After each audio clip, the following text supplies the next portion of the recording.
Durante siglos el Ártico fue un vacío en los mapas, una frontera helada, sin valor aparente. Hoy ese hielo se derrite, y con él se derrite también el viejo orden estratégico.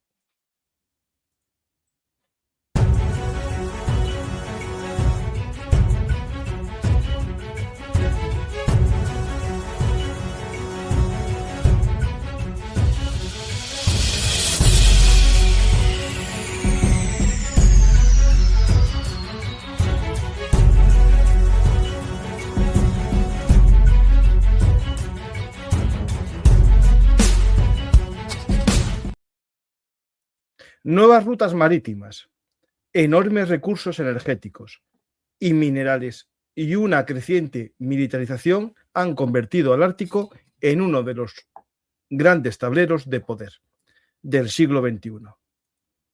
Parte de ese mundo convulso que os cuento en mi nuevo libro, que espero que llegue a vuestras casas para los Reyes Magos o posteriormente. Da igual, lo importante es que entendáis las claves del siglo XXI. Hoy vamos a hablar con dos amigos del canal, Juan Carlos Pérez y con Mariano López de Miguel, sobre el Ártico. Hola Mariano, hola Juan Carlos. Hola Paco, muy buenas tardes, gracias por la invitación. Hola, saludos, feliz Navidad y gracias por poder estar por aquí. Pues feliz Navidad a todos, ¿cierto? Y feliz año 2026 que está ahí picando la puerta, pidiendo paso. Pues vamos a hablar de un tema que me parece muy importante e interesante, que es el Ártico.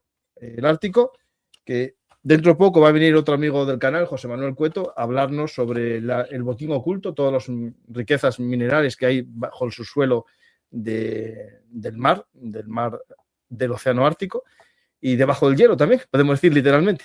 Que lo primero que tenemos que dejar claro al oyente, que debajo del hielo del Polo Norte no hay otro continente, como en el caso de la Antártida, que eso es importante a la hora de entender el problema geopolítico que se avecina, porque todos dicen que eso es suyo, ¿no? Si quieres, Juan Carlos.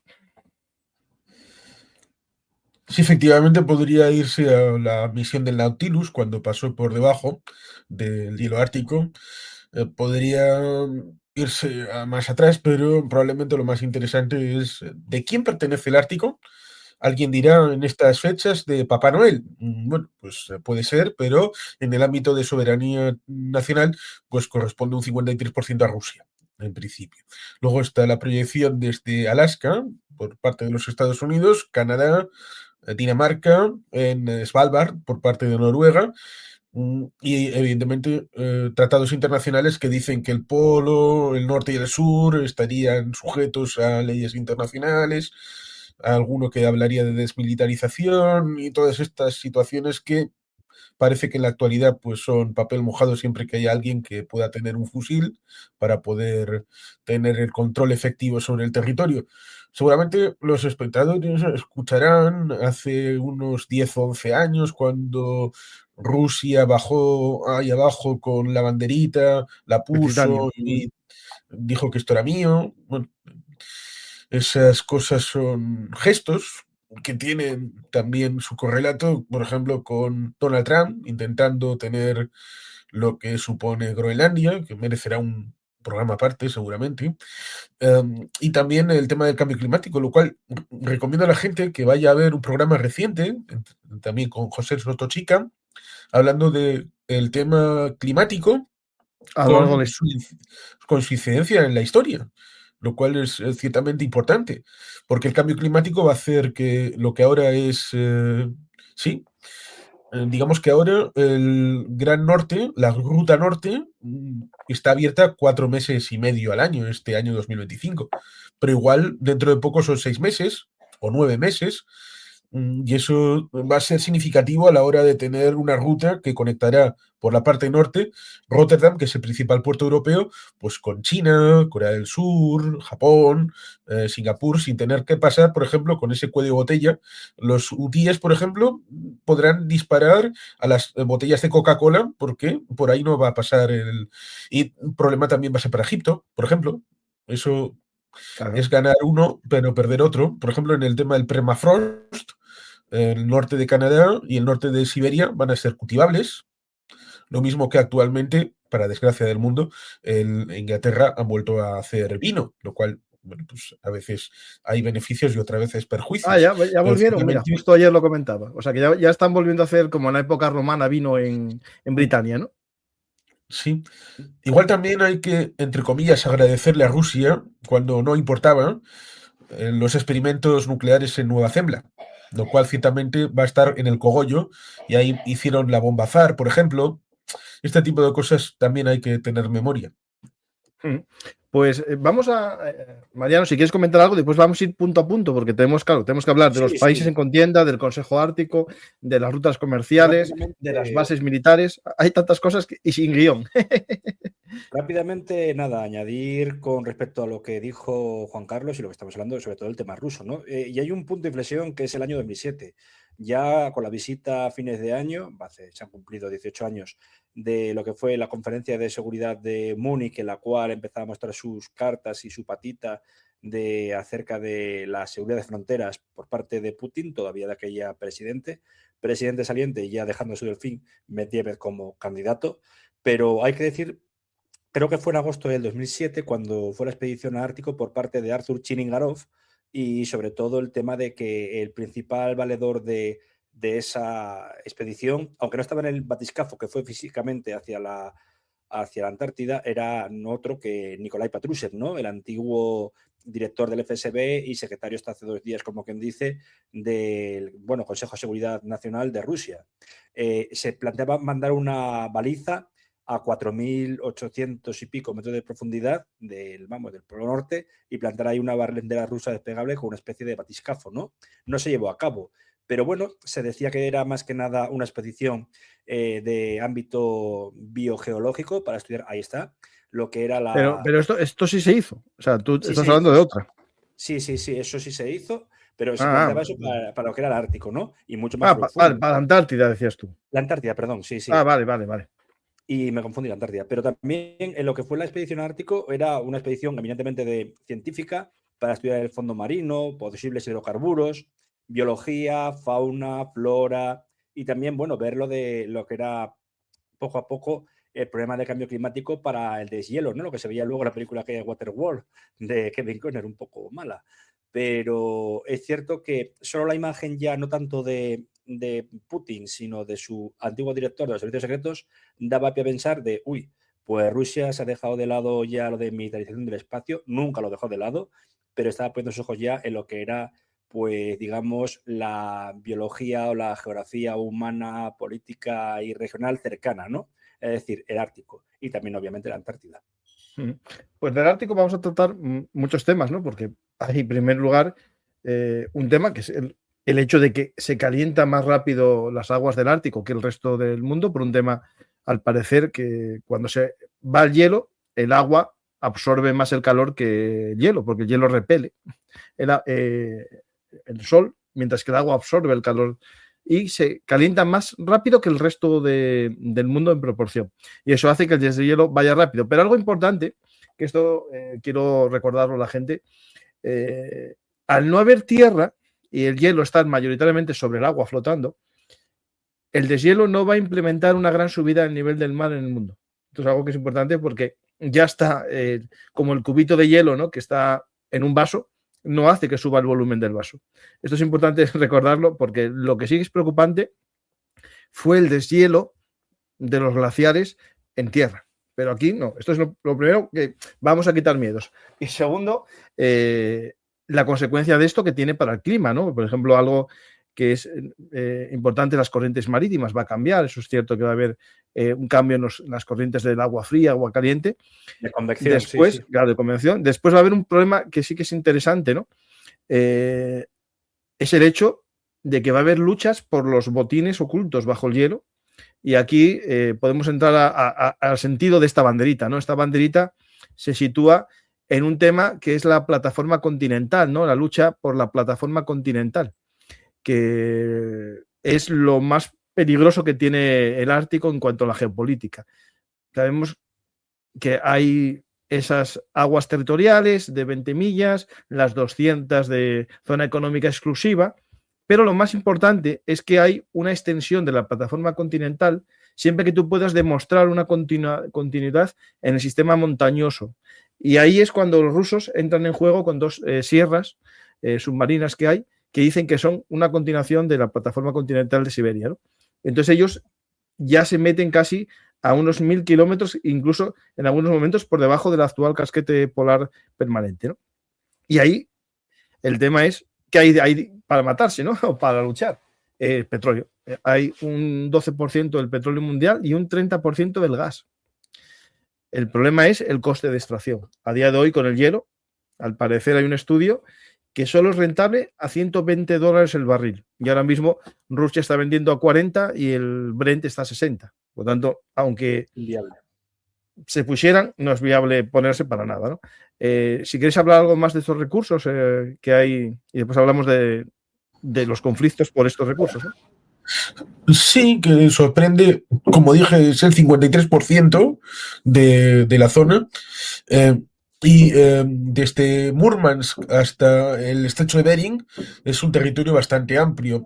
Y un poco como sucede en el ámbito europeo, el ámbito del Cáucaso, en lo que es la zona cercana a los Bálticos y Ucrania, sorprende esa querencia, sobre todo para esa zona más occidental, lindando con lo que sería Svalbard, lo que sería Groenlandia, lo que sería el tema de Alaska. Seguramente por un poco lo que dije respecto de lo que supone Nueva Zembla, que es esa isla larga, pero contaminada, seriamente contaminada por Aquí las es donde pruebas hacen nucleares. los últimos. De hecho, hace poco, en plena guerra de Ucrania, hicieron una prueba ahí de un sistema nuclear. Sí.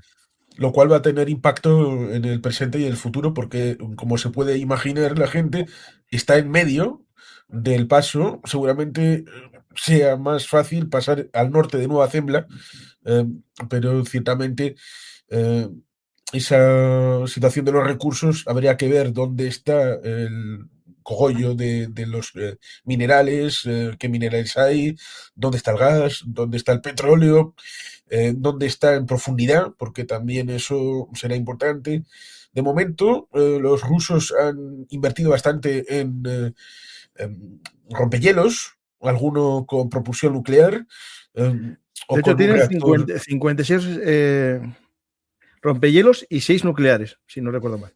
Incluso tienen Pero- algo que es más todavía, una central nuclear portátil. Pero no han que invertido anda en por esa zona. puertos. No, por ahora no. Más allá de Murmansk, Arcángel Ahí y están, los ahí que... están los chinos. Ahí están los chinos para poner los Sí, puertos. sí, eso será Y precisamente uno de los Arcángel chinos. fue un problema de salinidad muy, muy grande, ¿eh? Se decía que iba a ser un puerto de agua dulce, pero el problema de Arcángel es que, primero todo, deshielo. Está perdiendo muchísima población. Están intentando repoblarlo con tártaros, me parece. Antiguos tártaros de Crimea que fueron deportados a Uzbekistán, pues ahora se utilizan como trabajadores en Arcángel. Y de momento, no solo la población crece, medra y, aparte de ello, lo que he dicho. Por eso la importancia de puertos de aguas calientes, agua dulce para Rusia, porque sus salidas al mar son muy limitadas, por mucho que se diga. La única que tiene de un puerto y encima es con un usufructo a través de Azerbaiyán es en Bakú.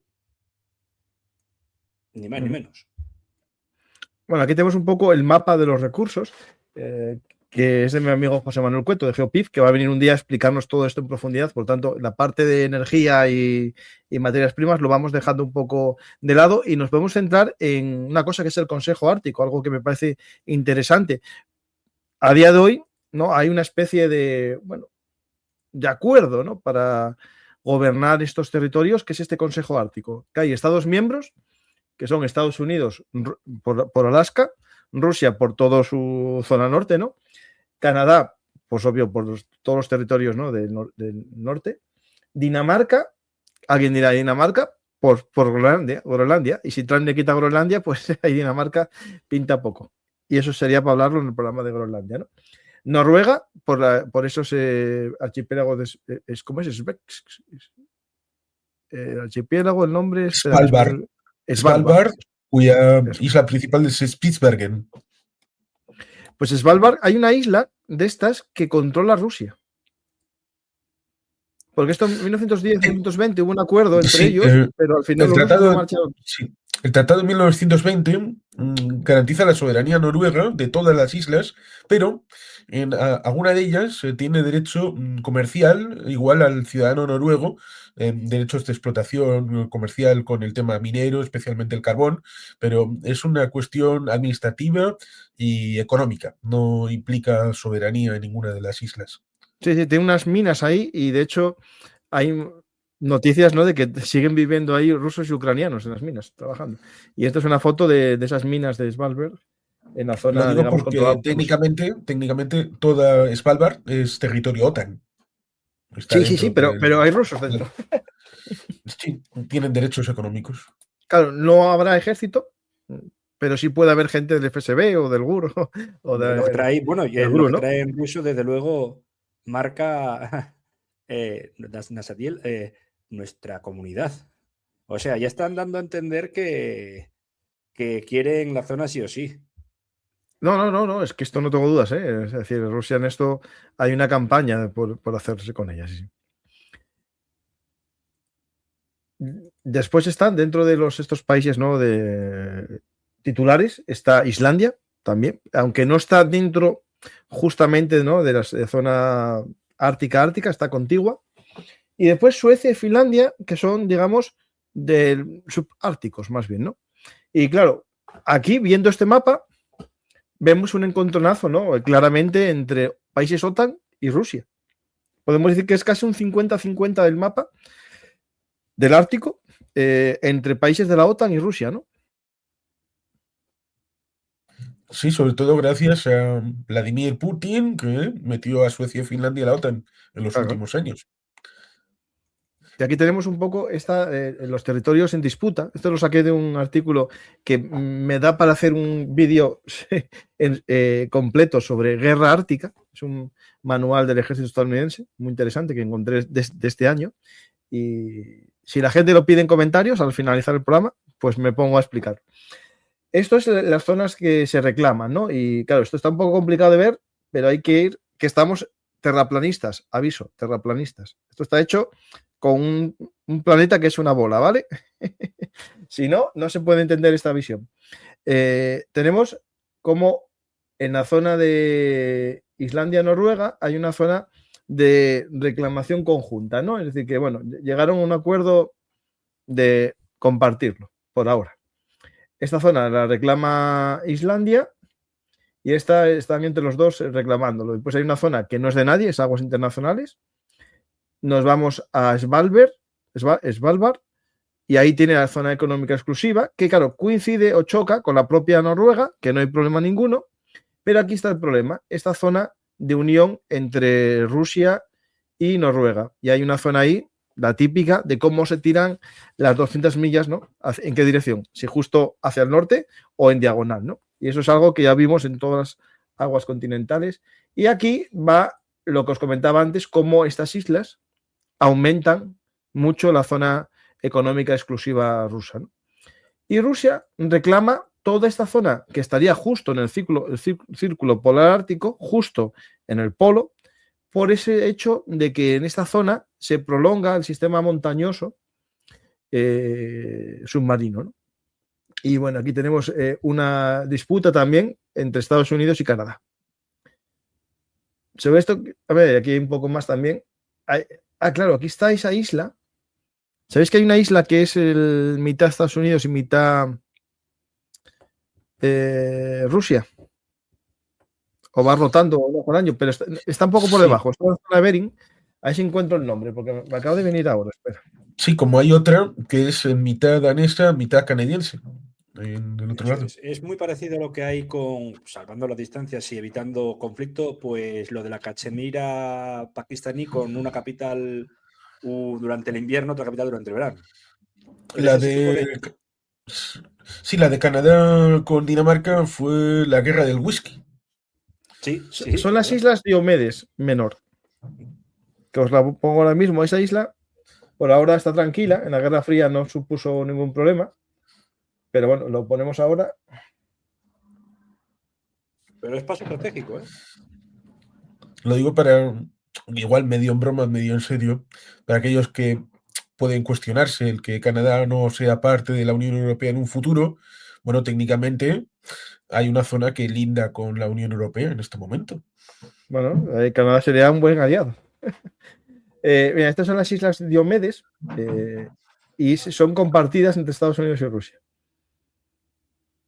No sé si hubo algún momento, algún asentamiento, campamento militar. Hay unas casitas, a ver si las encuentro por aquí. Creo que es en la zona estadounidense.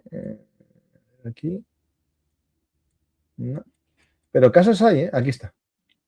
Mira, aquí están las casitas. Sí, hay quien dice que Y hay un colegio, ¿eh? en tiempos pretéritos había una comunidad ahí en esas islas de en medio y que comerciaban a un lado y a otro. Sí, claro, lógico. Supervivencia pura, ¿no? Pues esta isla es importante porque en geopolítica una de las cosas que está ofreciendo Rusia, Putin a Trump para ligarle, ¿no? Para llevarlo más todavía a su lado, ¿no? Porque él ya tiene esa tendencia prorrusa, para llevarlo más, es el famoso puente que une Alaska y Rusia, y sería por esta isla, iría por esta isla. Emplearía estas islas como zona... Uy,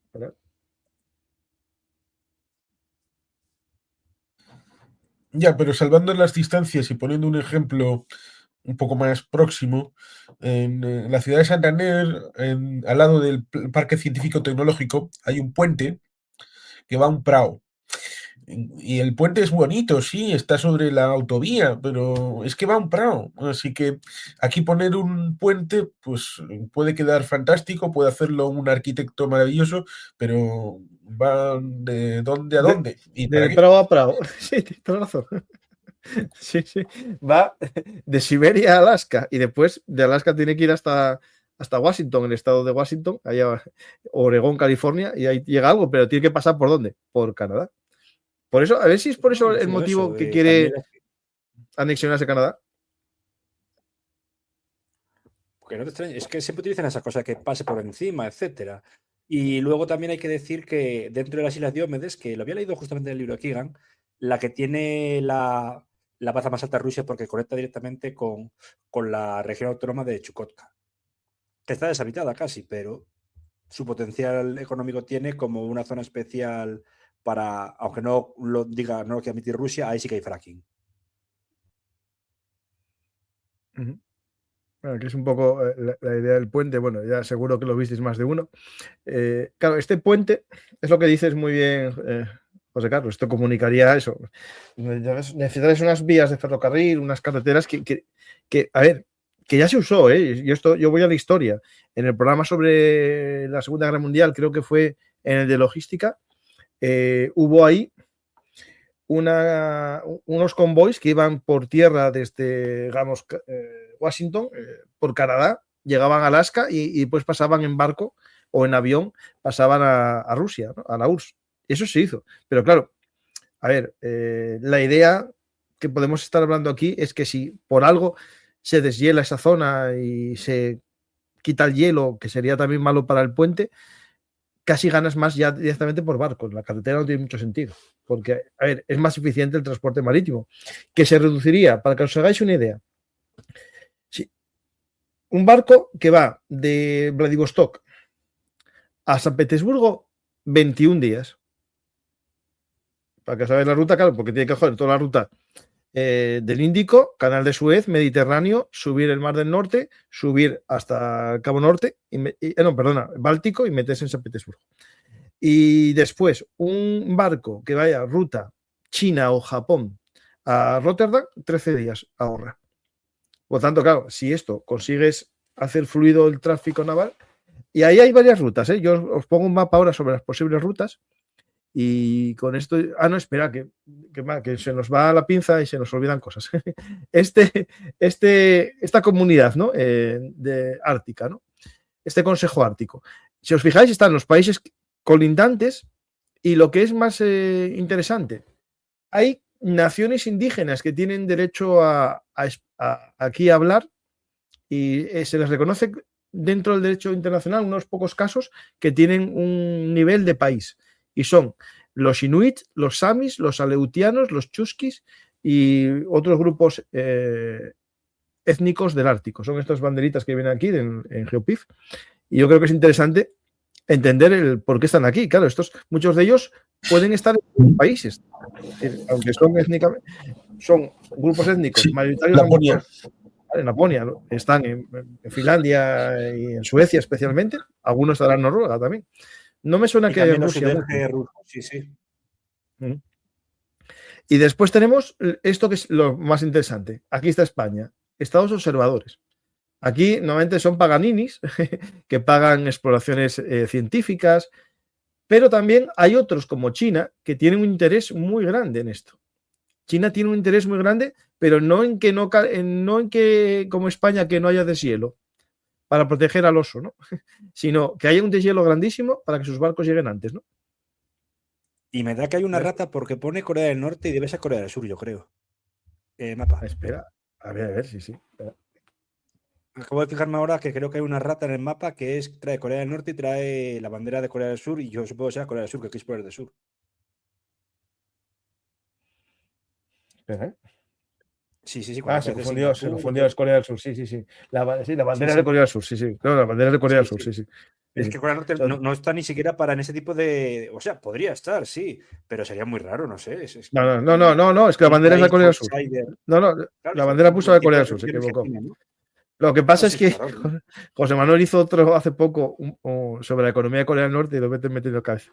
No, muy probablemente, sí. Pero me dije ahora y dije, ay, madre, esto debe ser un error. Sí. Pues tenemos esto y nos vamos al tema que me parece interesantísimo, que son las rutas. Y aquí en las rutas, por ejemplo, tenemos este ejemplo, que es el que comentaba antes, de un ejemplo, por ejemplo, en el caso de China, pasar por Estrecho Malaca con el problema que tiene, ese cuello de botella, que cuento en Mundo Convulso, la amenaza india en toda la ruta, y después tenemos lo que hablamos ayer, por ejemplo, ¿no? El hecho de que Somalilandia puede cerrarte también el estrecho, o los hutíes, si les caes en desgracia. Y después de todo esto, a pagar el peaje del canal de Suez. Y después ya llegamos los españoles, que controlamos las dos orillas y no hacemos nada. No tenemos ni casi misiles antibuque, ¿no? O sea que bien, seguimos ahí y ya llegarían a Rotterdam. Mientras que en el otro caso, irían 13 días antes, llegarían. Y aquí es el tema, claro, ¿qué va a hacer Rusia? Claro, Rusia, para mantener abiertas estas rutas, va a tener que gastar mucho en rompehielos, aunque haya un calentamiento. Y eso va a hacer que el barco que pase por ahí, por esas rutas abiertas en aguas territoriales rusas, tenga que pagar un peaje. O cada X kilómetros haga una parada para hacer un convoy y eso a pagar. Sería así, es que, ¿no? Claro, es que supera quizá a lo de Suez, porque Suez creo que cada barco, sea el tonelaje que sea, son $50.000 por el paso, que ya se establece de la salida pues unos tramos tarifarios, etcétera, ¿no? Pero claro, aquí en el caso es que no está, vamos a decir, codificado legalmente. Y es lo que tú dices, no solo utilizar los rompehielos, etcétera, sino qué tasas pondrán para, sobre todo, sostenibilidad, yo creo. Y en ese sentido, puede ser más complejo de lo que creemos. Y esas son las tres posibilidades. Sí. No, y el hecho de los pasos intermedios, porque va a ser difícil que hagan todo el trayecto desde Bering hasta Svalbard, todo recto, sin hacer paradas intermedias en algún puerto. Siempre puede haber, aunque sea todo perfecto, imprevistos, que te salga un trozo de hielo por aquí, que esté para ahí varado, o que, bueno, te pueden pasar mil cosas en la mar, y hay algún puerto que esté, o varios ahí bien establecidos logísticamente. Yo creo que no. Y apuntarlos, hacerlo bien, va a costar dinero. Por eso también añade la sin razón y absurdez de lo que ha sido esta guerra en Ucrania de 4 años, que les ha costado un montón de dinero. Y en este momento, ¿quién pone el dinero más allá del mantenimiento de los 56 rompehielos, que también habría que mirar los 56 a ver en qué estado están? Pues evidentemente va a ser complicado que Rusia sola, sin nadie, mantenga todo este elemento para hora de fomentar el comercio por unas aguas que son suyas. Y por eso China, en cierta manera, tiene ese interés de hacer un poquito, así un poquito a lo bruto, ¿no? Como Monchito con José Luis Moreno. Esta Siendo foto, sí, China José Luis Moreno. justo esta foto puede ser algo de eso que estamos hablando si hubiese buena concordia, ¿no? Esto es del año 1995, en los felices años de Yeltsin, de baile y vodka. Y en esta foto aparece en primer plano el ruso Yamal. Después viene el canadiense CCG Louis Saint Laurent. Y al fondo el USCG Polar Sea. Es decir, son 3 barcos que van apoyándose para hacer una ruta, abrir una ruta, ¿no? En este caso debieron coincidir en alguna ruta, digamos, de investigación científica y entre los 3 fueron abriendo ruta. Esto es algo difícil, ¿no? Yo creo que ahora lo veremos algo raro, ¿no? Y la forma habitual, ¿no? Claro, por eso incluso en invierno, porque en verano no hay problemas, ¿no? En verano con el deshielo a lo mejor un barco puede hacer la ruta, pero lo normal es abrir un camino y justo van yendo los barcos uno detrás de otro, ¿no? En este caso tenemos unos guardacostas estadounidenses rompehielos pequeños que van haciendo unas rutas, ¿no? Claro, esto hay que mantenerlo abierto. Y ese es el tema, ¿no? Esto no lo van a hacer gratis nadie. Snowpiercer, que lo llaman, como el título de una película de ciencia ficción. No, cobran unas tasas y demás. Y hubo una polémica, yo creo, hace, pues justamente unos 30 años, que apareció no hace mucho en la Sexta, creo que era, entre España y Canadá por ese tipo de ruta de navegación intermedia, sí. Mira, por ejemplo, sobre el tema este de los rompehielos, tengo una noticia en mi Twitter que me parece muy llamativa porque vamos al otro punto, ¿no? El hecho de que no hace mucho Estados Unidos tenía totalmente olvidado el Ártico militarmente y desde hace unos años mete ya el plan, mete F-35 en Alaska, está haciendo unidades a nivel de división ártica. Una de ellas está, creo que es la 82 o la 101 aerotransportada, es una unidad que en teoría está pensada para el propósito ártico. Le está haciendo entrenamiento de lanzamiento en el Ártico. Porque claro, el problema que tiene el Ártico es cómo movilizas un ejército, ¿no? Es decir, esto es muy fácil. Es decir, esto vamos a hacer una guerra aquí en el Ártico, ¿no? Pero ¿cómo, no? Porque mirar este mapa que lo saqué del ejército estadounidense, es este. Accesibilidad de carreteras en el Ártico, ¿no? Es decir, ¿qué carreteras hay en el Ártico, si os fijáis? Rusia no tiene casi ninguna, salvo esta que llega un poco a la zona norte de Siberia. No hay una carretera en buen estado permanente anual. En Groenlandia, pocas carreteras, será más bien calellas de barro, ¿no? Como decimos en Asturias.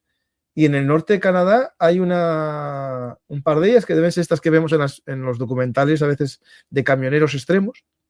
No sé si os suena a vosotros. Y no hay, claro. Entonces, ¿cómo llevas aquí el ejército? Sí, claro, a veces hay estas carreteras que son temporales sobre el hielo. Sí, eso sería una de las sí. De hecho, en el... Se llama plataforma de desplazamiento y contención. Espera, os muestro el manual porque yo creo que al final del todo venía una guía del espesor que tenía que tener el hielo dependiendo del tipo de vehículo que quieres meter. Es decir, eso tiene todo pensado Estados Unidos, es decir, pero lo raro que lo publique. Pero bueno, gracias por publicarlo, ¿no? Es una forma más rapacita y meter miedo, ¿no? Es como tampoco no esperábamos la estrategia 2025 y al final la sacó casi de una aberración en cuanto a su implementación de política imperialista ahí está. Justo lo tengo yo porque uno de los puntos de los que habla es el Ártico y habla dentro de lo que él llama el hemisferio occidental y bueno, y él dice que Trump es el corolario de la doctrina Monroe, ¿no? América para los americanos. Y, claro, y Groenlandia está en América y Canadá también. Entonces, claro, se entiende todo esto dentro de esa dinámica que en parte viene expresada aquí en National Security Strategy. Interesante. Aquí, mira, tenéis aquí algunas de las bases militares que según Estados Unidos están desplegadas, ¿no? en el Ártico. Aquí vemos el despliegue de Estados Unidos, tiene el USECON, el USEUCON, el USINDOPACON y el US-NORTHCOM. que son los que, digamos, responsables de la vigilancia. Por ejemplo, el que vigila todo el norte de Canadá sería el USNOFCON. El USECON es el que, digamos, parece que vigila la zona de Rusia, digamos, por la parte terrestre, ¿no? El que sería el encargado de una guerra con Rusia. Sigue por aquí el USEUCON, ¿lo veis? Y el Pacífico es el US Indo-Pacífico Commando. Digo porque veis cómo tienen ya Estados Unidos establecido cómo sería o cómo es los teatros de guerra, ¿no? Un teatro de guerra que sería controlado, sí, claro, controlado por el ejército del norte de América, otro por el de Europa y Asia, y otro por el Indo-Pacífico, que sería solo casi un poquito el mar de Bering, ¿no?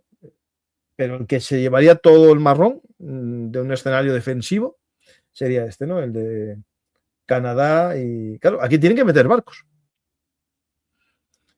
Bases militares hay, una de ellas es la famosa esta de Pituffik, que es una importante para la OTAN, y después está la de la que quisieron alquilar también en aquí, una que hubo un tiempo en mitad de la zona ártica, que se usó en la Guerra Fría, que supuestamente era una zona de misiles nucleares. Thule no. No suena a vosotros, ¿no? Espera un momento. Es que tengo un programa sobre el tema. Sí, porque Thule no es. No.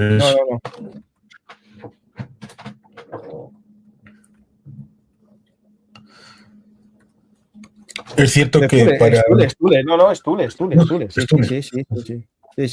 Para esa disposición es disfuncional la aproximación que tiene con Canadá, cuando en teoría, claro, porque esto de los movimientos alt-right, de poner en cuestión todo, pues hace que lleve a estas situaciones un poco disfuncionales.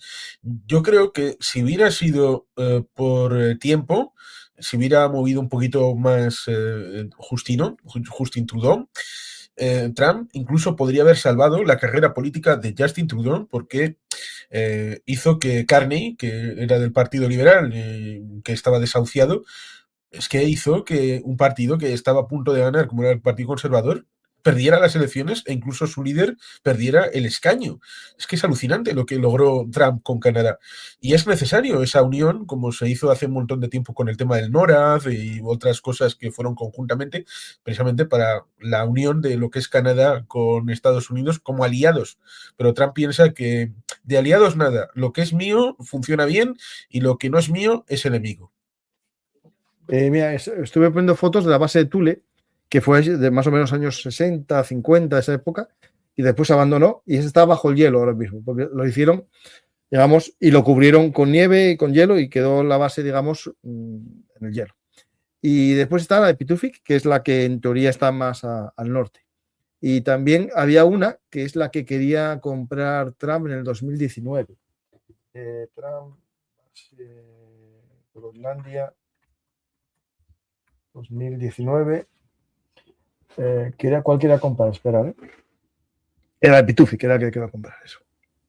Pero viene antiguo porque ya el candidato que hubo en las elecciones del 96, el tercer candidato, estaba Clinton contra Bob Dole, creo que era de los republicanos, y Ross Perot del partido, creo que era libertario, puede ser, o algo esto, hablaba ya de la importancia de Groenlandia y hablaba sobre todo de ese tipo de bases, ¿no? Era no intervencionista, pero consideraba que había lo de siempre, zonas y áreas de influencia. Pero aquí está la Pituffik esta, que sería para verla. Yo tengo un programa sobre Groenlandia en la que lo muestro, y tengo otro sobre el Ártico y la Antártida en la Guerra Fría, en la que hablamos del mito ese también de la Antártida, de los alemanes y todas esas cosas, que bueno, lo tiramos. Sí, la operación Hayam de 1947, que luego tuvo un reprise en los años 50 con una segunda. A ver, Guerra Fría, aquí está, Guerra Fría en el hielo se llama el programa. Un segundito que lo pongo para que la gente lo vea el programa, que yo creo que está muy chulo. La segunda, la de los años 50, creo que se llamaba Deep Freeze. Sí, me suena ese nombre, sí. Aquí está el programa. Se llama Guerra Fría en el hielo. Os invito a verlo. Ahora va a ser Guerra Fría en el deshielo.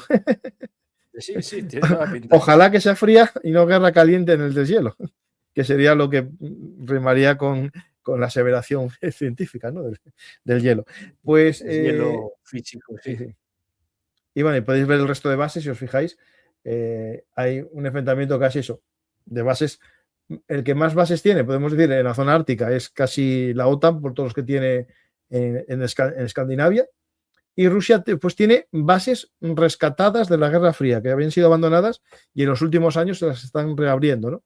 De hecho, una cosa así como anécdota, una unidad que tenía Rusia, una brigada ártica, combatió en el frente del Dnieper y se vieron vehículos árticos en el Dnieper. Fueron destruidos, por cierto, por los drones. Pero sí que combatieron en la zona, si no recuerdo mal, del puente de Gerson. Por esa zona por ahí estaba la brigada ártica en unos combates. ¿Y qué más podemos decir? Sobre si de estos mapas que tengo yo nos saca algo más de tema. Mira, esto es la importancia que tiene, según los Estados Unidos, el control del Ártico para evitar una posible salida soviético-rusa, ¿no? En este caso ya rusa, porque esto que estáis viendo es del 2025, de febrero del 2025, estas imágenes. Y estas son las posibles salidas de Rusia, ¿no? Y aquí, claro, ¿qué pasa? Que ahora mismo, y lo vimos en la Guerra Fría, la zona más importante es la zona entre Islandia y Groenlandia, Islandia y el Reino Unido, ¿no? Por eso, sí, aquella obsesión o teoría de que los rusos financiaron el movimiento independentista escocés para que la mayor base de submarinos que está en esta zona, la zona norte del estrecho de Gales, no estuviese en manos de la OTAN. No sé si lo viste, de hecho esta es una serie que se llama Diplomatic, que trata del tema muy interesante. Me suena raro, sí, pero menos raro es lo que comentas de que ese esquema mental es muy Guerra Fría. Sí. A ver, yo no te digo que es que. A ver, en el Brexit se sabe que hubo campañas de desinformación más o menos movidas, igual que se sabe ya o se confirma lo del 2018 y las elecciones de Trump con el Facebook, ¿no? No es algo que sea ya un rumor, más o menos. No, todo el mundo lo sabe, lo que pasa es que. De Cataluña. De Groenlandia está financiado en parte por la propia Rusia, sí. Claro. El tema, claro, que ahora todos estamos hablando de esto porque en Groenlandia se hace ya oficial que Estados Unidos quiere poner un representante, un tipo cónsul allí, ¿no? Y eso es lo que vuelve a reactivar un poco el Ártico. Más todavía, ¿no? No sé si esto lo ibas a comentar un poco. Lo cual tiene un poco su retranca porque es el enviado, el gobernador de Luisiana. Lo cual nos remite a Thomas Jefferson, a España, a Francia, a Nueva Orleans. Bueno, también es verdad. Bueno, por cierto, que todo esto que estamos hablando de Alaska fue español. Esto es importante. Y Rusia empezó a hacer sus exploraciones cuando aquello era español. Lo digo importante porque siempre dicen, no, a España le robaron los anglos. No, en este caso, Alaska nos lo robaron los rusos, que después se lo vendieron a los americanos en plena guerra de secesión estadounidense. Algo que tampoco, no sé, en plena guerra de secesión, ¿para qué querían ellos Alaska, no? Pero, bueno, lo compraron por 4 duros y ahora mira, había petróleo. Sí, porque había allí nada de aquella. Sí. Había, bueno, incluso los nativos de la zona siguen conservando ritos de la Iglesia Ortodoxa rusa. Y saben, son, digamos, bilingües, saben hablar perfectamente inglés y ruso. ¿Alguno de la zona esa? Sí, por ejemplo, es que decían que durante muchos siglos, y bueno, durante época de glaciaciones, hubo migración cuando el estrecho de Bering se congeló de la parte rusa a la parte hoy estadounidense y viceversa. Es decir, lo que son lo que pueda haber de la zona de, me parece que es de Alaska, que se llaman nenets, son igual que los no, pero no es que hablen ruso, hablan el mismo idioma que los otros. Pueblos indígenas. No, hablan también ruso, por la colonización. No, hablan también ruso, sí. Todavía a día de hoy ves y vas a, por ejemplo, lo que son las zonas de, creo que era Anchorage en Alaska, y no me acuerdo si había una ciudad que se llamaba también Bismarck o si era en Dakota del Norte, disculpad el lapsus mental, pero me parece que desde luego en Anchorage hay mucha gente, nativos bilingües, y que muchos sigan asistiendo no a iglesias protestantes estadounidenses, sino a iglesias ortodoxas rusas. Otra cosa es que tenga la capacidad de influir ahí lo que es la geoestrategia religiosa de la Iglesia Ortodoxa de Moscú, vamos, del Patriarcado de Moscú. Bueno, ese ya está influyendo en Washington, no te preocupes. Sí, seguramente. Es cierto que en los años 90 hubo un partido que se denominó Independentista de Alaska. Sí. Dicen que incluso Sarah Palin militó en ese partido en su juventud. ¿Ah, sí? Podría ser. Es que de hecho dicen que Alaska, Nueva Orleans, disculpa, Luisiana y Texas son los 3 estados con más voluntad, digamos, independentista, por así decirlo, de Estados Unidos, o ganar una mayor autonomía. Bueno, Texas es que más orgullosos están de su historia separada, pero no creo que quieran ser independientes. Sí, de hecho, el que hablaban a veces, ¿no? de teorías de estas para hacer películas es California. Porque tiene un nivel económico más alto. Apoyado también por Rusia. Esto es algo que va y viene. Cuando ganan los demócratas, los estados que son pura cepa republicanos, como por ejemplo Texas, se cabrean y dicen, nos vamos. Y aparece Texit, independencia de Texas. Y cuando gana Donald Trump, pues California se cabrea y dicen, Calexit, nos vamos nosotros. Bueno, es algo cíclico a veces. Sí. ¿Qué nos puede faltar de comentar? Yo creo que comentamos muchas cosas. A ver si tengo alguna cosa más aquí para añadir. No. Mira, para la gente, pues, después puedo hacer el programa igual, eso no hay problema ninguno, pero el que quiera buscarlo, y vosotros también, lo busco ahora mismo, el Arctic and Extreme Cold Weather. Aquí está. Se puede comentar que a veces estas cosas suceden, por ejemplo, cuando los 49ers, 1848-49, el tema del oro en California, justo después de que México perdiera esos territorios. Pues parecido con el tema de Alaska, aunque no tan pegado en el tiempo.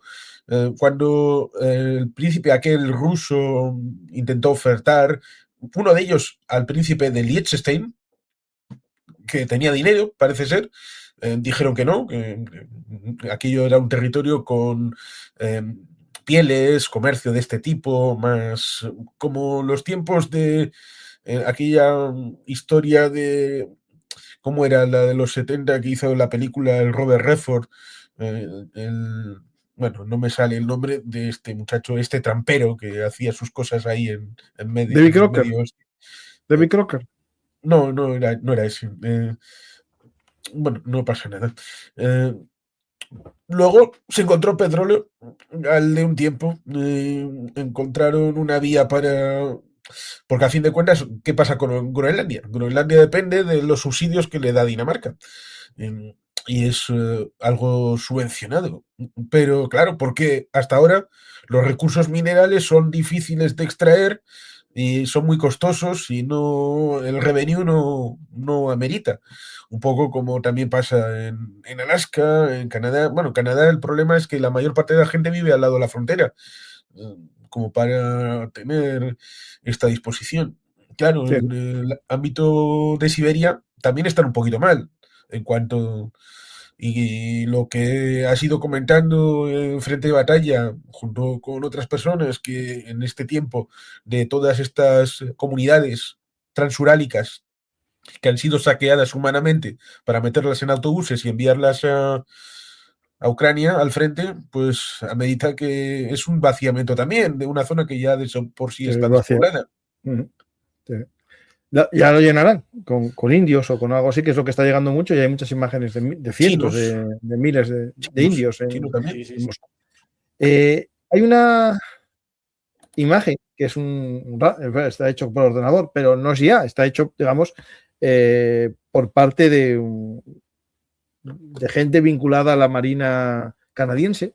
Esto es un proyecto que está defendiendo el jefe de la Marina, el vicealmirante Angus Topsy, que habla de un buque polar clase 2 capaz de romper hielo, moderado, operar todo el año y proyectar fuerzas sin infraestructura previa, usando helicópteros y lanchas anfibias, incluso aerodeslizadores. Es decir, Canadá está pensando hacer 2 barcos tipo nuestro Juan Carlos I, es decir, buques de proyección anfibia, no portaaviones, sino que tienen una pista de helicópteros y zona de bodega para lanchas de desembarco, para operar en el Ártico, pero que tienen que ser rompehielos.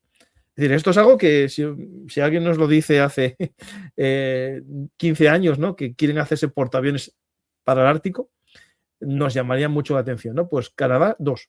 Y no os digo yo que Estados Unidos empiece a pasárselo por la cabeza, ¿no? Rusia no, porque Rusia con su único portaaviones desguazado no va a ser el momento, ¿no? Pero esto me parece que es interesante, porque un problema que tiene, según este manual, que es el que os invito a buscar, Arctic and Extreme Cold Weather Operations, es interesante que va explicando puntos de qué es el Ártico, cómo funciona el clima, los problemas en el equipo, en las personas y en las operaciones por el tiempo, y te va desarrollando de todo, es decir, hasta cómo se ejecuta una operación en el Ártico, cómo hacer una operación anfibia, el problema del peso de los vehículos en el barro. Es una pasada, está muy bien, o sea, muy bien.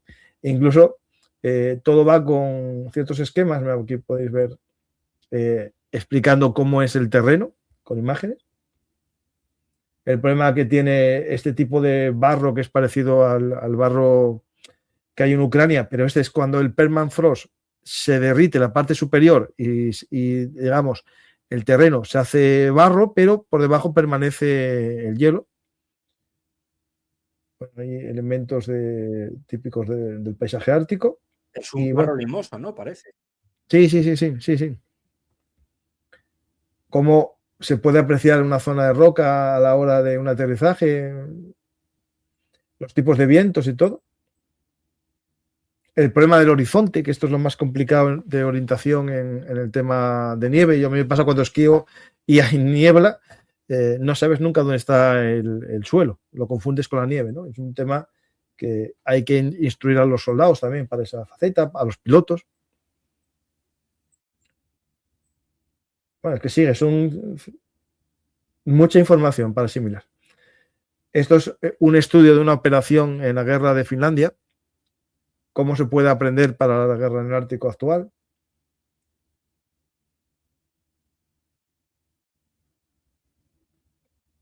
Esto, cómo afecta a la aviación, a un asalto aéreo, una defensa, movimientos aéreos.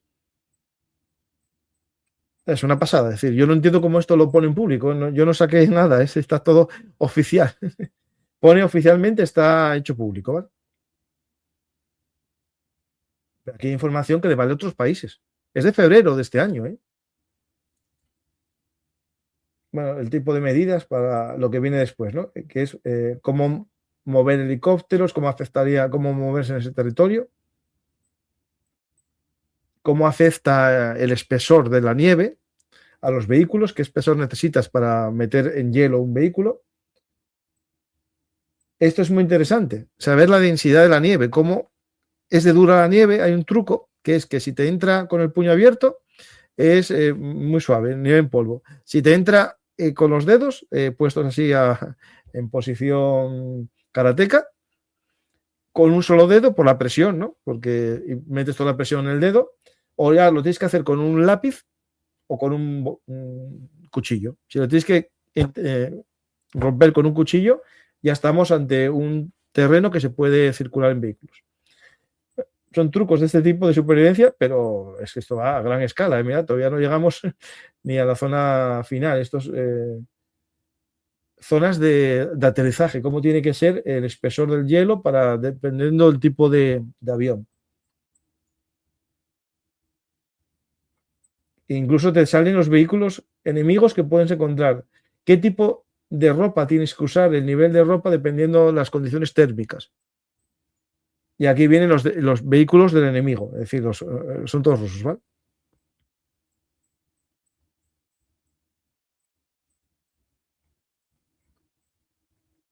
Y mucho más.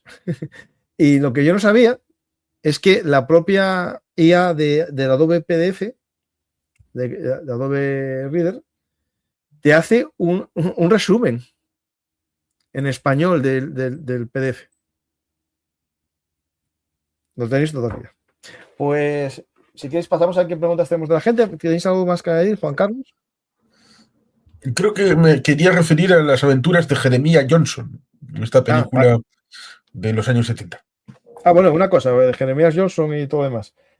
Esto que estamos hablando del paso del noroeste, estas aguas del norte que unen el Pacífico y el Atlántico, era el sueño que buscaban muchos de la frontera norte. Oñate, cuando hizo la expedición a Nuevo México, su objetivo geopolítico, dado por la corte española, era encontrar un paso y tomar control de él para que no lo usasen ni los británicos ni los franceses, los ingleses de aquella. Y eso lo cuento en la frontera norte, que ya se hablaba de el posible paso de barcos por el norte de América. Os invito a leer mi libro La frontera norte, unido al de Mundo Convulso. Sí, efectivamente, porque muchas cosas calzan. Por ejemplo, para el contraviaje de Urdaneta, comentaste alguna que otra vez que había que subir casi hasta Alaska. Alaska, ¿no? Se subía hasta Alaska y se bajaba toda la costa de con lo cual era necesario alguna expedición que se acabó haciendo a finales del siglo XVIII, como Cuadra Vancouver, que es el nombre en teoría de la isla, pero le acabaron quitando lo de Cuadra, fuera. Esas cosas de la memoria española ocultada por los anglosajones. Sí, sí. Lo mismo y que en este programa de lo la cuento, Segunda Guerra Mundial. Sí, sí. Como comentaste también lo de la Segunda Guerra Mundial, en la época del 41, aunque esto lo comenta seguramente mucho mejor Rubén Villamor, con la operación en las Salutianes, en paralelo con Midway. La de las Salutianes funcionó, Midway no, era necesario porque si hubieran tenido una disposición distinta, podían haber atacado Seattle, y en Seattle estaba la industria aeronáutica de los Estados Unidos, con lo cual ciertamente acabó siendo un escenario que absorbió miles de soldados estadounidenses. Incluso la anécdota un poco curiosona es la de que en un momento dado tenían un grupo ya embarcado que se lo iban a dar a Patton para la operación Torch, y lo embarcaron hacia el norte, vamos, que de desierto a tema ártico sin solución de continuidad. Estas cosas ciertamente han tenido una justificación en la historia. Mira, justo en Twitter salió ayer una cosa que me llamó mucho la atención: soldados italianos metidos en una cámara frigorífica a 70 grados bajo cero para entrenarse en el frío. Yo ya vayas con 50, ¿no? Con 70, que es casi, no sé si hay un momento que lo haya, porque vale, temperaturas de 50, vale, sí. En Rusia ahora mismo puede que lo haya en algún lugar, pero 70, madre mía. A ver si encuentro el vídeo, mientras Mariano explica un poco. Sí, no, más que nada decir con todo ello, perdón, que se me haya silenciado el micrófono y están viendo que la conexión fuese bien, que estos días me está dando un poco de guerra, disculpad. Con todo lo que decís de lo de el futuro y demás, hay una novela que quiero recomendar. Bueno, es que no se tradujo todavía al español, que me parece que era de un autor que es Terry Hayes junto con el antiguo almirante James Stavridis, que hablaba de un frente, vamos, de combate para Estados Unidos, el cual sería, por una parte, la zona del Pacífico, sobre todo por China, no tanto por confrontaciones con la propia Rusia, por las Kuriles, etcétera y demás, a pesar de que ahí está metido Japón, que depende de la defensa estadounidense, al no tener nominalmente ejército más allá que sus fuerzas de autodefensa. Y el caso, sobre todo, de lo que sería la zona de Alaska y la zona de Groenlandia como puntos estratégicos para Rusia para dominar todo el hemisferio norte, ¿no? Y claro, se está hablando de la época de, no me acuerdo cómo se llaman los misiles que desplegó Estados Unidos en la zona norte por el antiguo ex-NORAD, ¿no? Ya no se considera como tal, que sería, bueno, pues, se llaman Neptuno, Nautilus, no me acuerdo ahora del nombre, quizá Juan Carlos se acuerde, o Urano, tenía nombre, creo que era como de planeta constelación, o quizá te acuerdas tú, Paco. Y claro, era que estaba buscando la foto, repite. Sí, era la zona de Alaska, etcétera, y el NORAD tenía unos misiles de contención, bueno, intervalísticos, que se llaman Neptuno o Uranus, no recuerdo bien el nombre, quizá me confundo y todo, pero... La busco. Y era, Sí, sí. vamos, era cuando se empezó a hablar también de la militarización del espacio. Bueno, que eso es algo que ya estábamos en ello en 2 días. Estábamos en ello, sí, sí. Sí, sí. Mira, ya encontré la foto, ¿no? Para que veáis que no estaba yo bebido. No. Son soldados, operadores de la unidad de Rangers, del 4º unidad de Rangers, de los paracaidistas alpinos italianos, a 70 bajo cero. Madre mía. Y bueno, están metidos en una especie de cámara de frío. Parece. Yo creo que está hecha es profeso para esto, porque tiene una zona de cristal para que les vean y tal. Y están haciendo un campamento para dormir dentro. Esto es un paisaje. Podrían ser asturianos perfectamente y vascos, pero no. Y del libro que os digo se llama 2034, una novela de la próxima guerra mundial. 2034, A Novel of the Next World War. Y está hecho por, creo que el autor es Elliot Ackerman junto con el almirante, efectivamente, James Stavridis. Está muy bien, es ficción, lógicamente, pero a mí me pareció muy interesante. ¿Y es justo ahí en el Ártico la guerra? Pues sí, bueno, creo que era, aquí trae el sinopsis, que era una tercera guerra mundial entre Estados Unidos y China en el mar de China Oriental en el año 2034 y también desarrollándose con todo lo que es la zona del Ártico, en esa parte con Rusia. Bueno, esto hay que recordar que... una secuela debido a ello, debido a lo de Rusia. Dice aquí Paco Belungartis, el misil 1 es Atlas, otro Neptune. Ya sé que hay 2, Atlas y Neptune. Pues debe ser exactamente el Neptuno. Yo me suena que era Neptuno, claro, tenía ahí el nombre de planetas, Urano, Neptuno, disculpad. Sí. En las islas Svalbard hay una comunidad rusa en territorio OTAN, noruego. ¿Puede haber roces o provocaciones ahí? Pues sí, puede haberlas, claro que sí. Ya hay la columna en Letonia. Sí ha habido acusaciones debido a que en teoría no tiene que haber elementos militares y se instaló respecto de un material aeroespacial y desde Rusia se dijo, no, es que esto puede ser utilizado de doble uso en civil y militar. Vamos, yo creo que hasta un tenedor puede ser de doble uso civil y militar si te pones un poco tontuco. Pero hombre, luego hubo la vuelta de que Noruega también le dijo, oye, que vosotros habéis pasado unos aviones por aquí arriba y eso es más visible y eso es más evidente a la hora del mar de Barents, con lo cual sí hay sus tensiones, sus más y sus menos. Preguntan aquí si las islas Svalbard están bajo la protección de la OTAN. Para más vale una imagen que 1000 palabras, ¿no? Voy a poner esta imagen. El artículo 5. Aquí vemos unas maniobras de la OTAN y aquí otras maniobras de la OTAN en esa zona. Sí, esta. Porque es una isla, del Atlántico Norte. Al igual que las islas del Mediterráneo. Pues si hay un elemento, pero claro, lo que no es una isla, no. En el ámbito discursivo y del relato, ya me adelanto, porque sacarán, y no es baladí lo que dije, la isla principal es Spitsbergen, que suena un poquito a Deutsche, ¿verdad? Dirán, es que esto en la Segunda Guerra Mundial estuvo ocupado por los alemanes y aquí estuvieron los amigos del acuarelista austríaco. Esto, en caso de conflicto, lo sacarán a relucir sí o sí. Ahí estaba una estación meteorológica muy importante, que mandaba los partes de posibles operaciones, porque siempre había que... Sí. Mira, esto son unas maniobras de los marines en Svalbard. O esa misma foto... ¿O podéis ampliar esa foto? Pues bueno, por ejemplo, yo siempre me acuerdo de un manual táctico soviético en el cual, esa de ahí que, bueno, uno de los grandes defensores de la guerra en la nieve ártica no era otro que procediese de la zona de Siberia, sino Aslan Maskhadov, el posteriormente presidente y líder de los independentistas chechenos, asesinado por Rusia, ¿no? Aparte de líder guerrillero.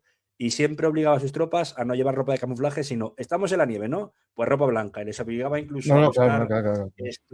bolsas de plástico blancas para tapar los fusiles. La verdad que el hombre tenía su lógica y era buena estratega en ese sentido. Mira, esa foto, justo en esta foto, hay un detalle, que es que como todavía queda bosque, llevan las dos cosas, las dos combinaciones. Como hay bosque, si te fijas, todavía no está todo nevado, van mixto. El problema es en este tema es el cuidado del arma, porque el arma es El arma metal, más, sí, hay que echarle más aceite para que, claro, es un tema muy complejo. Bien, no se congele, sí. Y esto es para maniobras que hace Estados Unidos de los marines en las islas, ¿vale? O sea que sí que hay presencia OTAN frecuente. Esto es el, digamos, Marine Times. A ver, espera, que no entre en esta plataforma para ver.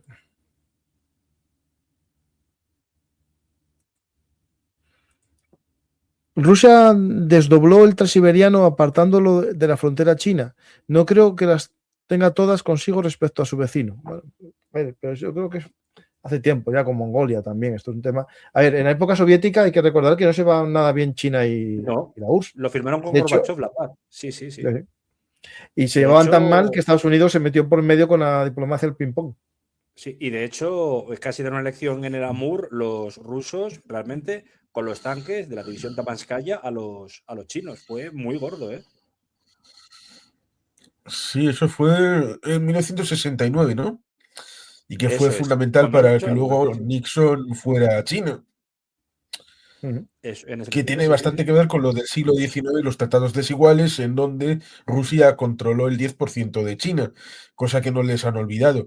O el hecho de que Vladivostok antes se llamaba de otra manera y que lo construyeron los chinos en aquel tratado desigual y que buena parte de la repoblación de aquel lugar fue con ucranianos, 247.000 ucranianos ahí en el siglo XIX llevados allí. Más allá del interés que tuvo sobre el tema de Manchuria, porque la gente piensa Manchukuo, no, los rusos también tuvieron su veleidad de intentar tener el control directo sobre Manchuria. Y seguro que los chinos no han olvidado. No, de hecho tengo un programa de hace tiempo, un programa con López sobre el tema este, sobre las fronteras, los ríos estos que son fronterizos, que depende del meandro cuando cambia de quién es el territorio, es un tema que no está nada claro. Además, China tiene en la zona, aprovechando el posible cambio climático y que se pueda cultivar en zonas de Siberia, las tiene alquiladas a un precio muy barato en territorio ruso, empresas chinas. Esta pregunta no está actualidad. ¿Es verdad? Sí. No, perdón, decía que el otro día que hablamos de la presentación del libro, cuando me confundí dije Vladivostok, pero era Jábaros, la que está completamente ahora colonizada por chinos. Dicen por aquí, si es verdad, que la exploración de Alaska no tuvieron mucho que ver gente de origen catalán. No, sí tuvieron mucho que ver. Sí tuvieron mucho que ver porque había una unidad de voluntarios catalanes que protegió la isla de Nuzca. Nozca. Sí, tuvieron que ver esa zona. Porque ya fue después del fin de los fueros y el decreto de Nueva Planta, cuando se abrió América también para Aragón. Y ahí hubo unas unidades de voluntarios catalanes que en la zona norte de California fueron los encargados de proteger el fuerte Nuzca, que estaría en Canadá, más o menos, para que os hagáis una idea. A ver si en Twitch tenemos alguna pregunta. El buque ruso hundido en Cartagena. Bueno, sí le doy veracidad porque la noticia, el propio periódico de Murcia, La Verdad de Murcia, dijo que no era inocentada y aparte hay una noticia en otro periódico, no un periódico, una especie de página web especialista en barcos que lo sacó también. Por lo tanto, yo creo que sí. Pero no iba nada de uranio ni nada dentro. Posiblemente el objetivo era un sistema de reactores para barcos árticos o para submarinos de Corea del Norte. Eso es la pregunta del millón. Lo contamos mañana en Frente de Batalla. Hoy no. Bueno, si eran, es verdad, si eran barcos, ¿sabéis de qué estamos hablando? ¿No? Del Ursa Maris, que era un barco que se hundió justo hace un año en el Mediterráneo, en la costa española. Se había hablado de operaciones especiales ucranianas, pero ahora hay un diario, que voy a sacar la noticia para que después no digan que me lo invento, un diario que es La Verdad de Murcia, que sacó que posiblemente fue hundido por un torpedo. Y el torpedo, que yo sepa, Ucrania no puede llevar un torpedo en una operación especial, ¿no? Por lo tanto, pudo ser que el barco fuese dañado por algún motivo, estuviese a punto de hundirse con esa mercancía, que supuestamente eran reactores nucleares. Unos decían ya el año pasado, que me acuerdo, que era para barcos rompehielos en Siberia, y otros que era para Corea del Norte. Y ahora parece que está jugando cada vez más valor la noticia de Corea del Norte. Esto salió el día de los inocentes, el 28 de diciembre. Entonces se tomó por inocentada. Hoy el periodista ya dijo que no era inocentada, que él tenía esas fuentes, pero lo interesante es que se confirma por otro artículo de maritimexecutive.com o .com, como dirían los ingleses. Estoy con el título. Un segundito. Que amplía la noticia. Si yo para eso tengo una duda, y es, vendría de la zona de San Petersburgo, donde supongo que estarían haciendo... No, sí, de San Petersburgo para allí, sí. Bien, eso me genera una pregunta, y es, teniendo en cuenta de que fuera para Vladivostok o para Corea del Norte, eso significaría que sería un reconocimiento del hundimiento de los ferrocarriles de Rusia. Porque no se fiarían, y porque en teoría si fuera para Corea del Norte sería mucho más fácil hacerlo internamente dentro de Rusia y pasarlo por la frontera. A ver, sí, yo creo que sí. Pero a mí se me planteó tres problemas y yo quería hacer un programa exclusivo sobre el tema, ¿no? Porque primero hay partisanos ucranianos, hay fuerzas especiales ucranianas que ya vimos volar puentes en Siberia, o gente que fuma, voló estaciones y atacó un túnel una vez, que me acuerdo hace 2 años. Eso sería una posibilidad. Miedo a que fuese atacado por tierra. Entonces se va por mar, con un flete falso que eran las grúas. Supuestamente iban grúas, pero realmente puede ser que estas dos cosas que fuesen aquí atrás, ¿lo veis en la foto? 2 cosas azules, sí, eran esos reactores. Que al principio alguien dijo que era para el tema de un barco rompehielos. Pero es raro. Pongamos que es cierto. Ahora se confirma esta noticia por 2 ejes que estaban hablando de elementos para submarinos nucleares de Corea del Norte. Esto, si es cierto, ¿cómo puede vender Trump que Rusia es un aliado de Estados Unidos? O puede ser un aliado de Estados Unidos. Armando a Corea del Norte. O sea, que esto se acaba el relato ahora mismo. Está negociando, diciendo lo que dijo ayer, que esto me parto de risa cuando dijo Trump a Zelensky, no, Putin quiere que ganéis, quiere cosas buenas para Ucrania, o algo así dijo. O quiero dijo algo así, quiere que saquéis buenas cosas en la negociación. La cara que puso Zelensky fue de chiste. Vamos a ver lo que dice aquí, ¿vale? Lo voy a traducir y vemos la noticia. El informe. El barco ruso perdido transportaba partes del reactor de un submarino nuclear. El cargamento especial a bordo del buque armamentístico ruso que se hundió frente a Cartagena el año pasado no correspondía a lo que su tripulación había informado inicialmente. Espera un segundo. Según el medio español, La Verdad, que es el que dice la noticia que os contaba antes, ¿vale? Pero el problema que tengo es que La Verdad hay que estar suscrito para leerlo, ¿vale? Entonces lo leo a través de aquí.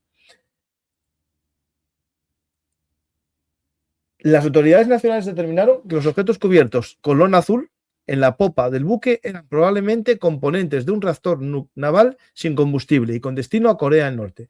En diciembre del 2024, la Osa Mayor navegaba en un convoy hacia el este, a través del estrecho de Gibraltar, un viaje que ya había realizado en numerosas ocasiones. Los observadores navales conocían bien el buque como un buque armamentístico ruso. Aquí el tema es que decían que este barco, en su momento, iba cargado de elementos para el puerto de Tartus, en Siria, y ese era el objetivo. Pero después empezaron ya con la teoría esta de Siberia y todo demás, y quedó con lo de las grúas y era algo raro, ¿no? Entonces, sigue la noticia. El 21 de diciembre, las autoridades marítimas españolas de búsqueda y rescate, SAR, observaron que el buque realizaba cambios de rumbo inusuales. El 22, el Ursa Mayor viró a babor y redujo la velocidad hacia dejar la timonera vacía, para luego derivar. Finalmente, el 23 se recibió una llamada de socorro y las autoridades españolas enviaron unidades de búsqueda y rescate. Al llegar encontraron que el buque escoraba. faltaban 2 tripulantes de máquinas. La sala de máquinas estaba cerrada herméticamente y los supervivientes estaban listos para abandonar el barco. Los 14 tripulantes supervivientes fueron evacuados a tierra y el buque se hundió poco después. Las circunstancias del repentino hundimiento del buque eran sospechosas y la Capitanía Marítima comenzó a hacer preguntas. El capitán del Ursa Mayor, Igor Vladimirovich Anisimov, declaró inicialmente a los investigadores que el cargamento consistía en más de 100 contenedores vacíos, 2 grúas sobre orugas gigantes en cubierta y 2 grandes componentes para un proyecto de rompehielos ruso. Los objetivos cubiertos con lonas ubicados cerca de la popa. Todo esto se dirigía a Vladivostok. Bueno, yo creo que se ven bien los objetos. Vamos a ponerlos un momentito. Aquí podéis ver los objetos azules, los veis, ¿no? Aquí se ve el objeto azul. Y mira, si os fijáis, estamos uniéndolo con el programa de hoy, ¿eh? Porque iban para rompehielos en el Ártico. Los 2 componentes de rompehielos se transportaron como carga de cubierta y fueron visibles para los aviones de reconocimiento durante el tránsito anterior del buque. Según es la foto que tenemos aquí arriba. ¿La veis, no? Eso. Los 2 componentes de rompehielos se transportaron con carga de cubierta y fueron visibles. Según la vigilancia aérea, cada uno tenía una superficie aproximadamente de 6 a 7,6 metros cuadrados, incluyendo el material de embalaje, el estiba y las lonas. Las autoridades españolas estimaron su peso en unas 65 toneladas cada una, lo que sugiere una densidad inusual. La Verdad de Murcia informa que tras ser presionado al capitán sobre el asunto, este pidió tiempo para reflexionar y luego declaró a los investigadores que los objetos eran tapas de alcantarilla. Documentos vistos por La Verdad muestran que investigadores españoles identificaron el cargamento como un par de carcasas para reactores de submarinos nucleares, concretamente para un par de reactores VM-4SG de la era soviética. Este modelo fue la última versión de la serie VM, los reactores navales que impulsaron la flota rusa de submarinos nucleares con misiles balísticos durante la Guerra Fría. La variante VM-4SG se instaló a bordo de los submarinos de clase Delta IV y siguen en servicio activo en media docena de estos submarinos como misiles balísticos de la Armada rusa. El público tiene más acceso a información sobre el VM-4SG que sobre la mayoría de los reactores navales. Prácticamente todos los parámetros y componentes de un reactor naval son secretos. Conocer su diseño podría ayudar a un oponente a atacar al submarino o mejorar su propio equipo. Afortunadamente, en 2023, el Ministerio de Defensa ruso compartió imágenes inéditas del interior del compartimento del reactor 4M4SG de un Delta IV, incluyendo una exploración detallada en vídeo. Vamos a ver si podemos verlo. Aquí estamos. Una mirada poco común al reactor nuclear de un submarino ruso. Vamos a adentrarnos dentro. TV-Zvezda, la cadena oficial del Ministerio de Defensa ruso, emitió el vídeo ayer como parte de un nuevo episodio del programa de aceptación militar. Aquí podéis ver cómo es lo que en teoría iba dentro del barco. Este es el reactor. Ahí sí, joder, si encontráis aquí cómo funciona un reactor nuclear, mi especialidad no lo puedo explicar. Más imágenes del reactor. Un poco los submarinos. Ahí sí encontramos el vídeo, ¿no? Acordaros también que al poco tiempo hubo un submarino ruso por ahí con fallos técnicos también. Lo digo porque estaba muy cerca de esta zona.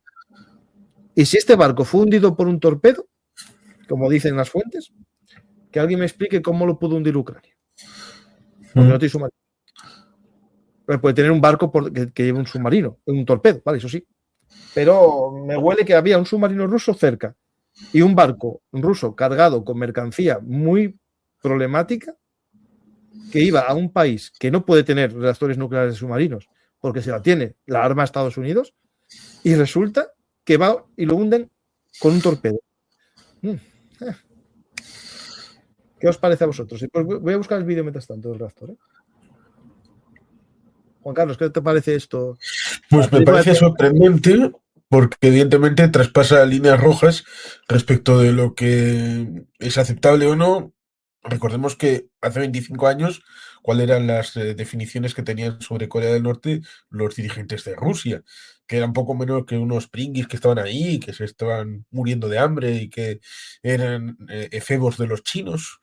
Pero ciertamente resulta interesante porque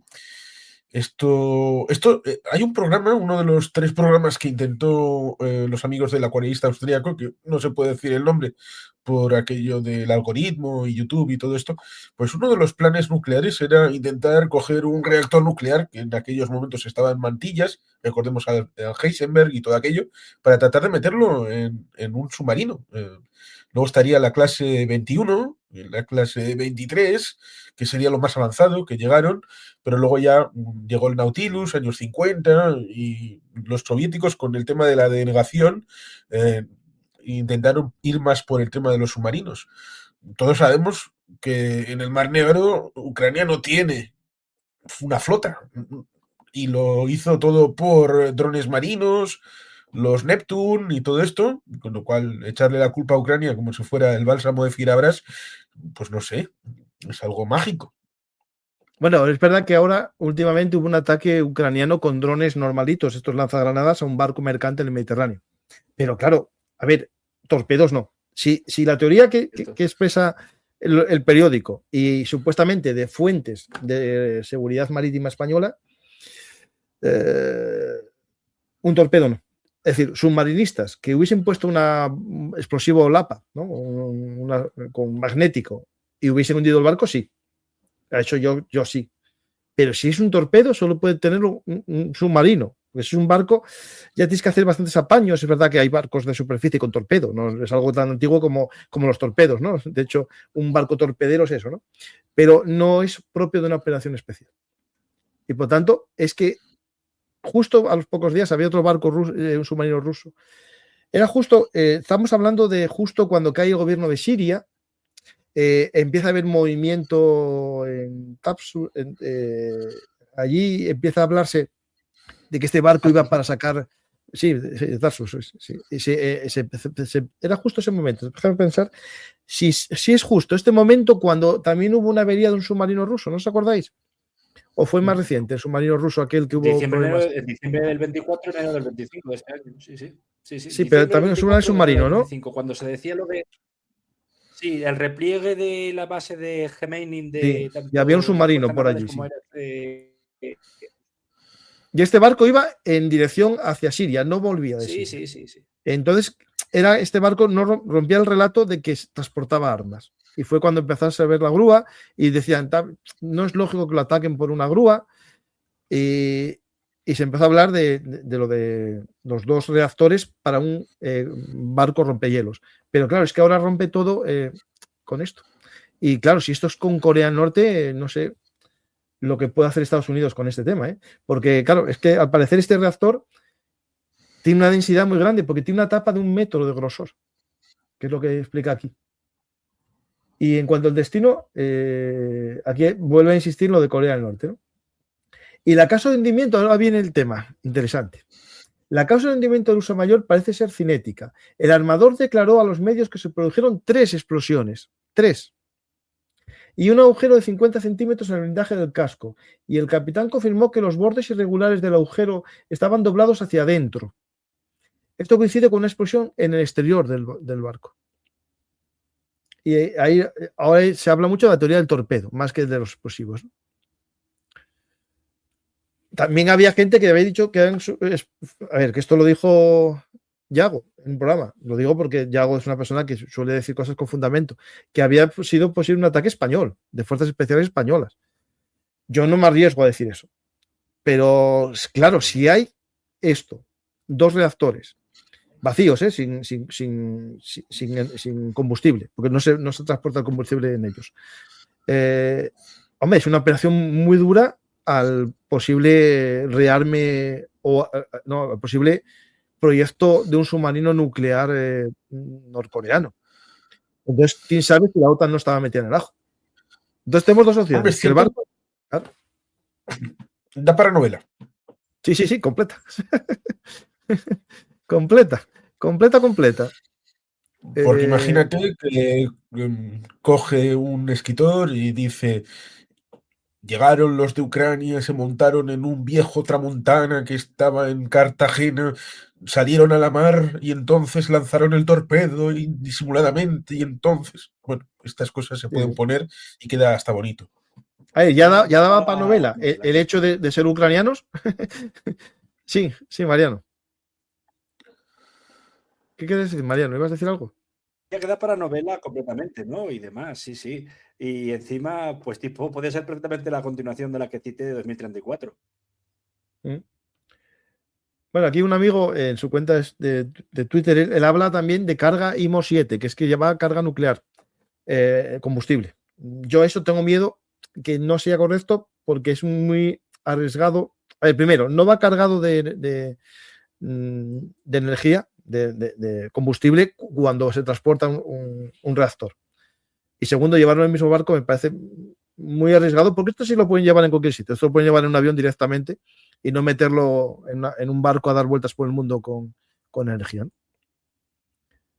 Este es el momento de que empieza a zozobrar el barco, ¿vale? Claro, puede ser que el barco tuviese una avería y lo hunde el propia Rusia para que no lo pillen. Es una opción muy válida, ¿no? Eso sería muy factible, es decir, porque si es un torpedo no estamos ante una operación de comandos. Ya, pero eso sería No, tan no. raro. Cierto es que hay estupidez humana, pero ¿recordáis lo de Lusitania? Que los alemanes dijeron que había armas dentro, lo cual hizo que después los británicos lo utilizaran con pruebas en los años 20, lo cual cuando luego después de la Segunda Guerra Mundial se bajó allí, se descubrió que sí, todavía quedaban restos de armas. No es viable, vamos, que esta gente, si pensaban que podían autoliquidar su propio barco y hacerlo en el Mediterráneo occidental y que luego nadie pudiera llegar y verlo si no hubiera habido una explosión tremenda, haciendo, no sé, lo veo un poco raro. Por poder, podría haber hundido su propio barco. El, el capitán aquel en el estuario de Montevideo, eso lo hizo en el 39. Sí, sí, sí, pues sí, hay muchos. De hecho, se sabe cómo es las entrinas, ¿no? Hay una especie de llaves para hundir los barcos. Es decir, es lo que hizo, si no recuerdo mal, la flota alemana en la base esta de Escocia, hombre. Scapa Flow. Scapa Flow, hundieron sus barcos. Es decir, bueno, en este caso podrían haberlo hecho así. Entonces, da dos teorías, ¿no? Que lo hubiesen atacado fuerzas especiales ucranianas o de quien sea para hundirlo y ya se hundió. Que le hubiesen dado un golpe y se hubiese parado el vehículo, el barco, y antes de que llegasen los españoles, ¿no? Del SAR, lo hundiesen los rusos con un torpedo, ya nos vamos a dos opciones, pero que, claro, dejarían dos agujeros en el barco. Sí, dos boquetes, totalmente. O que tuviese un fallo el barco, o una explosión interna, de verdad, una explosión sí, interna, sí. No, una explosión interna, y que después, cuando el barco estaba a la deriva, porque el barco, viendo estos mapas, si os fijáis, estuvo bastante a la deriva antes de hundirse, algo raro. Esto lo sigue un amigo en su cuenta Springbox, siguió el barco, la deriva. A ver, pudo ser eso, que tuviese un fallo mecánico y con lo que llevaba dentro no podían dejar que llegase nadie a verlo y lo hundiese. Y lo volaron. Sí. También, eso es una opción, yo es la más plausible. Y después, que lo haya sacado la verdad de Murcia, estuvimos hablándolo en el chat, lo habló gente, lo habló también José María, me llamó para hablar del tema, y puede ser muy interesante el hecho de que estas cosas lo sacan mejor los periódicos pequeños que los grandes. Porque los grandes tienen muchos intereses cruzados y a lo mejor no lo sacan. Pero un periódico de estos pequeñitos dice, bueno, esto va a ser la noticia del año. Nos mojamos, ¿no? Sí, sí. ¿Quién sabe? Sí. Pues alguien dirá, ¿y estos qué hacen hablando de esto? Porque supuestamente iba para el Ártico, para un rompehielos, ¿no? Pues muchas gracias a los que estéis en el directo. Y no, un torpedo, depende de la carga que tenga el torpedo, no hunde tanto los barcos tampoco, no. A ver, si da en el depósito, sí, pero si no, puede que no. No, es otro Vessel Finder, hombre, no puede ser. No. Habrá otro, dicen por aquí que busque en Vessel Finder uso al mayor, habrá otro, hombre, no puede ser este. No, a ver, si no es que ya era un buque duplicado, ya sería fantasma completo. A ver, voy a buscarlo, un segundo. A ver, si está el mismo dando vueltas por ahí, ya es que hay algo muy raro ya. Muy raro porque... Eso me suena a la teoría de la conspiración del Olympic con el Titanic y el tema de los seguros. Sí.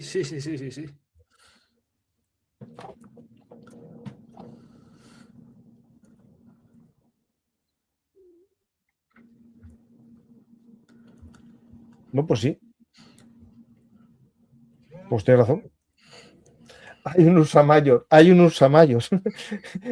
Hace 57 días por aquí navegando. Pero no es el mismo, yo creo que no. Es que claro, con estos cambian las banderas y tal. No sé, pues este puede ser que. Mira, fijaros el nombre. Eid Palmina.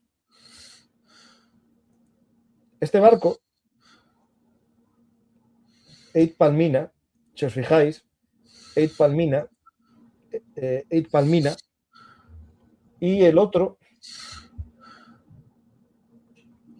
vamos a ver qué ponía, porque a ver si ponía Eid Palmina y quedamos aquí todos alerados. A ver. No, esta foto no se ve.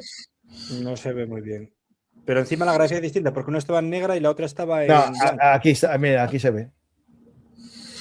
En Ursa Mayor. Sí, no es el mismo. ¿Lo ves, no? Blanco y es blanco. Yo tenía gracia en negro, creo. Estaba en negro, ¿no? A ver. Creo. Sí. No, blanco, no, pero no es distinto. Pero es la parte de. ¿También? No, es otro barco. Sí, Es de la misma clase, pero que le cambiaron de nombre para hacer un poco de troleo, lo más seguro. Porque este barco es de la flota fantasma, de la flota para hacer tareas raras de Rusia, aunque es de bandera rusa este. Es de la flota oscura, más bien, no de la fantasma, de la Dark. Porque tiene dos, la Ghost, que es la que son barcos de otros países, y la Dark, que son barcos del gobierno, pero que no son del gobierno. Y este sería uno de ellos. Justo, dice que no, Paco, no le des más vuelta, que puede haber 4 barcos con el mismo nombre. Claro que sí, le van cambiando el nombre. Sí. No, de hecho está claro que este, mira, lo llaman el Ursa Mayor y pone Eid Palmina, o sea, no, blanco y botella. El Ursa Mayor de verdad sí lo pone. Y de hecho tiene que haber alguna foto que se vea bien el nombre. Hombre.